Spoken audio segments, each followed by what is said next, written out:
Ambassador Sinha, if I may start with you, was there anything that seemed off script, other than some might argue the decision by Mr. Jaishankar to go at all? And Nawaz Sharif's comments to me in that interview where he spoke about wanting to sit with Prime Minister Modi. Aside of those two things, everything seems to have gone as either side would have expected. Is there anything that's surprising you, anything that's standing out?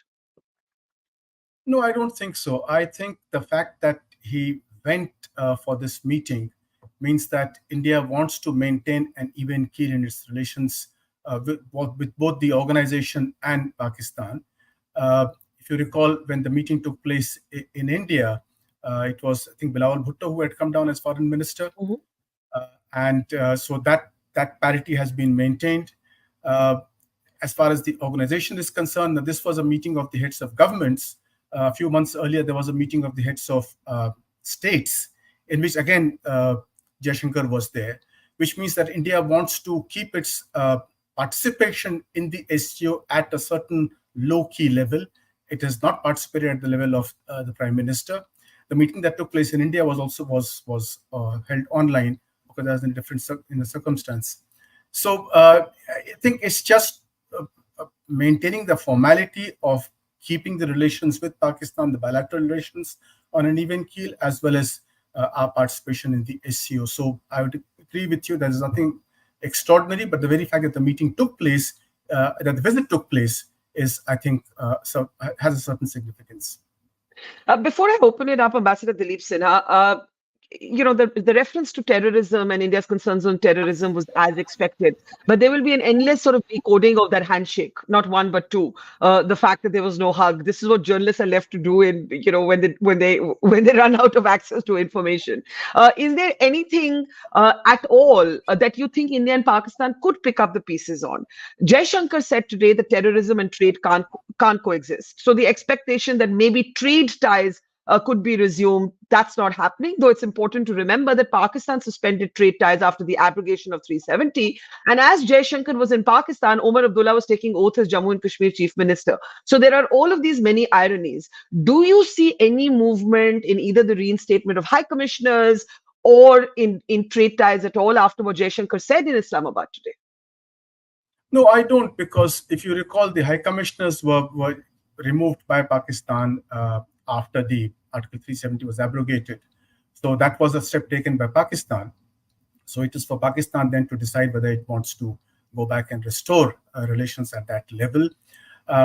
Jaishankar, of course, is a former diplomat, so he maintained the courtesy of the shake hand, which is normal in diplomatic parlance, no matter what the state of relations be between two countries. But the important thing perhaps is not so much the declaration here, but the declaration that took place jointly with China, in which, again, certain statements were there which were designed to irritate India. And then last month, the statement at the General Assembly by the Prime Minister, none of those give any indication that Pakistan is in a mood to change its policy towards India. So I think one should accept that and try and ensure that relations at least remain on an even keel. Okay, let me open this up now and get Ambassador Shahid Malik. From the Pakistan perspective, even Bilawal Bhutto, when I was in Islamabad, I heard him on Pakistan TV channels. I think it was expected that Jaishankar would focus on terrorism. Ambassador Dileep Sinha says it was Pakistan that suspended trade ties. It was Pakistan that took the position that there can be no dialogue till India walks back on 370. That is clearly not happening. We have just completed a successful election in Jammu and Kashmir. From the Pakistan perspective, how do you see it? Do you see it as a certain degree of stabilization? That Jaishankar came, that there was civility, that he attended the dinner hosted by the Pakistan Prime Minister, but effectively the relations continue in cold storage? Or do you believe that this is the beginning of what some diplomats are calling baby steps? Well, Barkha, I think that the very fact that the External Affairs Minister was in Pakistan to attend although it was not in the bilateral context, but the very fact that he was here, I think that's a good sign. And you referred to his speech where he mentioned the three evils. I think, to me, what is more important in the speech was the reference when he said that if friendship has fallen short and if good neighborliness has fallen short, then there is something is missing, and there is a need to introspect and address the causes. And I think one can take some solace in that statement that yes, there is a desire on the part of India to firstly to realize and to acknowledge that yes, good neighborliness is missing. So we should take steps to improve that sort of an atmosphere. I think that to me that is an encouraging sort of remark that he made in his address, in his speech. As regards trade and terror, they cannot go together. Yes, we have heard that a number of times.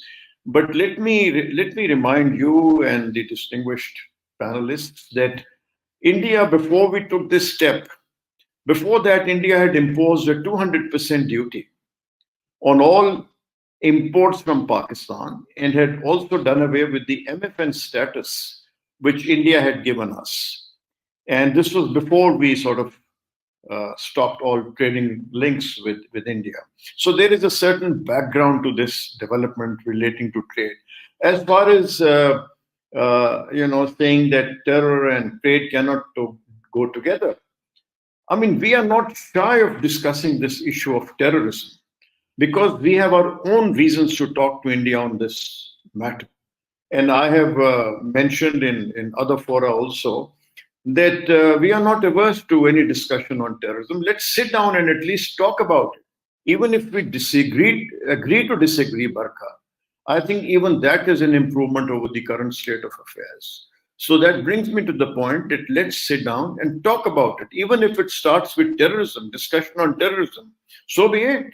We are prepared for that. Okay. And sorry, go ahead. Go ahead. Yes, I just wanted to say again that I think all the normal courtesies, as should have been, were extended to the External Affairs Minister. The handshake was normal. You don't read too much into the lack of any warmth. There was no lack of any warmth. It was a handshake. There were no bear hugs, and that is not normally done on these occasions. And so I think one should look at it from that perspective, that everything went well. He came here and he was welcomed like all the other distinguished guests. And I think if you allow me to say, a good small beginning has been made, and let's build on that. Let me bring in Dr. Happymon Jacob on this. I was speaking with Ajay Bisaria last night, who was expelled, of course, by Pakistan as High Commissioner when 370 was abrogated. And he said every time India and Pakistan have tried to make a giant leap, it's come with a great fall. Let's forget giant leaps. The gap in perception, what India will say is centralist terrorism. Pakistan has its own position. There can be no giant leaps. Let's do baby steps. Has a baby step been taken, or is this kind of a zero-sum game?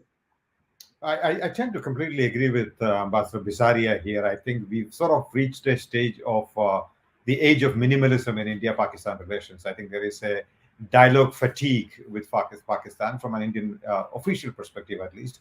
There are two templates, and Ambassador Shahid Malik and I have been sort of discussing about it at some point of time earlier. But there are two templates. If you look at India-Pakistan dialogue from 2004 to 2007, that was the template when, Barkha, you remember, people would go back and forth. There would be media delegations, for example, the comprehensive dialogue. Lot were happening between 2004 and 2007. It ended, unfortunately, in the Kabul embassy attack and thereafter the Mumbai attacks. It was an all-out sort of a dialogue process. Now we have a second sort of template, which is from 2021 onwards, which is a very clinical conflict management sort of a dialogue, a back channel, or through the deep states between the two sides, unlike the conflict resolution sort of a dialogue that we used to have between 2004 and 2007. Unfortunately, I think the learning on the Indian side is that the 2021 onwards, the dialogue that we've been having with Pakistan, that seems to work. There aren't any spectacular attacks. There aren't too many expectations. You don't have to invest too much diplomatic or political capital in a dialogue process with Pakistan. As it is, Delhi's diplomatic agenda is full these days, so it has very little, I think, space for anything else. So I am not so. While I wish to agree with Ambassador Shahid Malik that this may be the beginning of something good to happen, I don't think that's going to happen. I think this is not something spectacular. Jaishankar probably, to quote Mr. Jaishankar himself, I think he's going to Pakistan as a good member of the SCO. And not to restart the India-Pakistan dialogue process. And I think that is happening at a very different level, in a clinical conflict management level, through the NSA's office or through the other back channels that were in place. I don't think there is any political appetite within the current establishment in Delhi, or within the BJP for that matter, to take it to the next level, unfortunately. But before I go to Munize, you are acknowledging that there's an active back channel. Without an active back channel, even Jaishankar's visit to Islamabad, I believe, may not have worked out. My own sense is there are two kinds of back channels, clearly. The one that we used to have earlier on, when the Kashmir sort of back channel was in operation, between Babar Lamba and his Pakistani counterparts, not one but many. So that was a dedicated, sustainable, dialogue that worked on a daily basis. But today we have, I think, a situation where, as and when there is a requirement, there is a conversation that happens. As and when there is a need, there is a phone call that goes, or there's a meeting that takes place. It's not a sustained, dedicated back channel, but there are those conversations happening, to the best of my understanding. Okay. Munize, before we lose you again, let's bring you in. I think what Dr. Jacob is talking about is a much more clinical state of affairs between both countries. And he seems to believe, as does Ambassador Dileep Sinha, that it's going to remain like that. I'm sure in Pakistan too, there weren't great expectations from this visit. Both countries made it clear that there was no request for a bilateral. Nobody thought that there was going to be a bilateral. What's the view from where you are?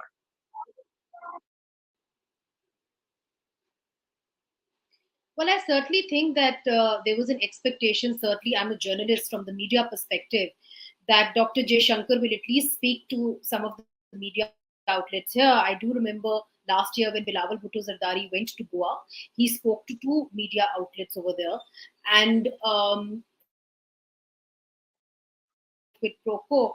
However, I do believe that because they didn't want to ratchet up the conversation between the two, or the blame game between the two, because we saw how the SCO went last year in Goa, where we saw Dr. Jaishankar quite riled up, and he used very strong words for Pakistan. In fact, very strong words for Bilawal Bhutto Zardari. And so I think that is one of the reasons he avoided speaking to the press. That is one of the reasons he avoided giving a press takeout or a one-on-one interview. I know there were many requests from Pakistan. And till the very last moment, we did not know whether he was going to give us an interview or not. But Barkha, just for your viewers, as we speak, there has been footage leaked from the SCO where we have seen our Deputy Prime Minister and Foreign Minister Ishaq Dar speaking with Dr. Jaishankar, your External Affairs Minister. And they both look quite pleased with the conversation that's taking place. They both look quite happy. It's in a good atmosphere that they're speaking to each other. And the tagline below on all TV channels say that उनकी जो मुलाकात हुई है बड़ी ही एक खुश आइन किस्म की मुलाकात हुई है. So खुश मिजाज किस्म की मुलाकात, to project this as a successful SCO summit, with India not really taking on Pakistan like they did in Goa last year.